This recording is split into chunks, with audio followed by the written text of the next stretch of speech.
আসসালামু আলাইকুম, ভালো আছেন বিবিজান? ভালো। সালামের উত্তর দেয়া সুন্নত বিবিজান, উত্তরটা দেন। ওয়ালাইকুম আসসালাম। 3 দিনের কথা বলে কতদিন থেকে আস? আমি তো ভাবছিলাম তোমার সঙ্গে খুব ঝগড়া করবো আসার পর, কিন্তু আমাকে দেখে তো আমি ঝগড়ার কথা ভুলেই গেছি। সব আল্লাহর ইচ্ছা। কি হয়েছে তোমার? নিশ্চয়ই কোনো কারণ আছে। কারণটা বলো। মুসলমান হিসেবে 5 ওয়াক্ত নামাজ আদায় করা ফরজ। জানি তো।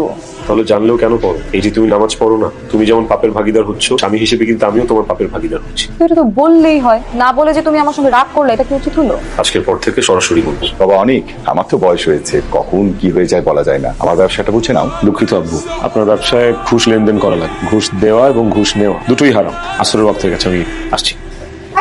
আস্তাগফিরুল্লাহ। কোথায় যাওয়া হচ্ছে? তোমাকে তো বললাম যে চৈতি পার্টি থ্রো করেছে। তুমি কি এই পোশাকেই পার্টিতে যাবে? তোমার ব্লাউজের পিঠটা কিন্তু অনেক বড়। তো আমি তো এতদিন এই ধরনের পোশাকেই পার্টিতে গিয়েছি, তাই না? ইসলাম ধর্মে কিন্তু এমন খোলামেলা পোশাক পরাতে নিষেধ আছে। ও মাই গড, ছেলেটা বলে কি, তুমি কি আমাকে বোরখা পরাবা নাকি? আমি তো বোরখা পড়তে বলছি না, একটু ঢিলে ঢালা সালোয়ার কামিজ পরেও তো যাওয়া যায়। তোমার দিকে কেউ বাজেভাবে তাকালে আমার কিন্তু কষ্ট হবে। আমি এই কথাগুলো তোমাকে ভালোবাসা থেকেই বলছি। আমার আসতে একটু দেরি হবে, যাই।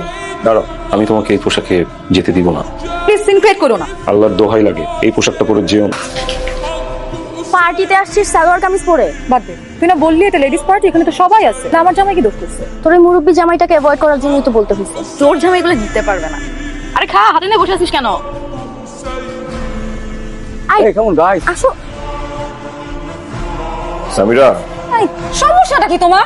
এই রাত বিরাতে ডাকতেছো কেন তুমি আমাকে? বাইরে আলো জ্বলে গেছে, আমি নামাজ পড়ে আসলাম। রাত কোথায় পেলে? এটা তোমার জন্য রাত না হতে পারে, কিন্তু এটা আমার জন্য রাত। তুমি যাও তো, প্লিজ তোমার কাজে যাও। আমি আমার কাজ মসজিদ থেকে করে এসেছি। আর নামাজ পড়া শুধু আমার কাজ না, তোমারও কাজ।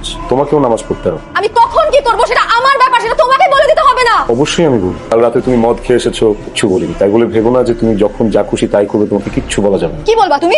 মারবা আমাকে? প্রয়োজন হলে স্ত্রীকে সঠিক পথে আনতে যদি মারা লাগে, সেটাও করবে। তুমি আমার বাড়িতে থেকে আমার গায়ে হাত তুলবা?